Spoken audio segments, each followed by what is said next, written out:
আহারে, very sad. Mother কালারের কি মর্মান্তিক অবস্থা।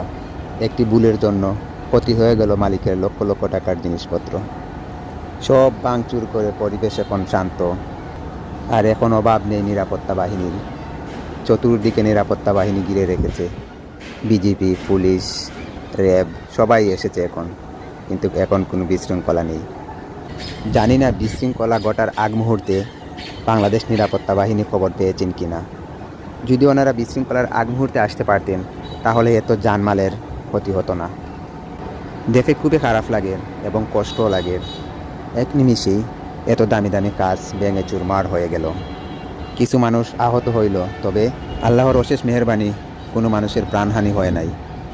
দোয়া করি শ্রমিক ও মালিকের মধ্যে একটা সুন্দর মীমাংসা এসে যেন ফ্যাক্টরিটা আবার চালু হয়, সবাই ভালোভাবে কাজ করতে পারে, এই প্রত্যাশা।